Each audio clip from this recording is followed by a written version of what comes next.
Okay, இன்றைக்கி lunch box Palanimalai கும்பாபிஷேகம். நம்ம வீட்டில்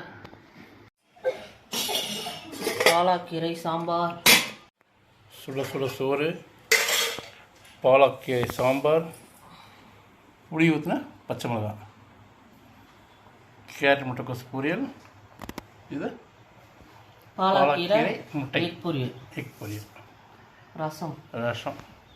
ஓகே, போடுறீங்களா? சாப்பிட்லாம்.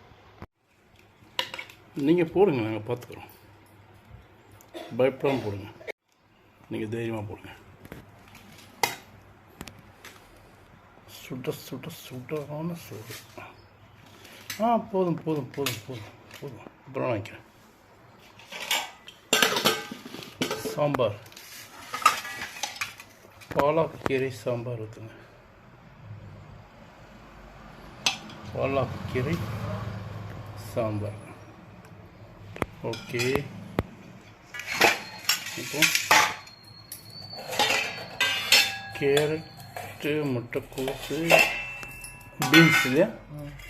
3 பட்டாணி 4, கேரட், முட்டைக்கோசு, பீன்ஸ் பொரியல். ஓகே, பாலாக்கீரை முட்டை பொரியல். முட்டை பெஜில் சேர்த்துட்டாங்க, தைரியமாக சாப்பிட்லாம்.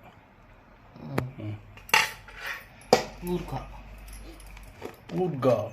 அப்புறம் பச்சை மிளகாய் யார் வைக்கிறேன்? அது எனக்கு தான் உடம்பு மெயினாக வேணும். இல்லை சப்புன்னு அது ஒரு சப்பு காரம் வைக்கணும். 2 மிளகாய் தானே? சரி, ஓகே, இப்போ வேணால் வாங்கிக்கிறேன். ஊறுகாய் வேணாம் மேடம், இப்போ வேணால் வாங்கிக்கிறேன். சரி, வாங்கி வாங்கி வாங்கி வைக்கிறது வேணாம் சொல்லக்கூடாது. வாங்கி வாங்கி வாங்கி. டொமேட்டோ ஊறுகாய் வைங்க. ஓகே, ஊறுகாய், பச்சை மிளகாய், சாம்பார், கீரை பொரியல், முட்டைக்கோஸ், பீன்ஸ். ஓகே, ரெடி, சாப்பிட்லாம்.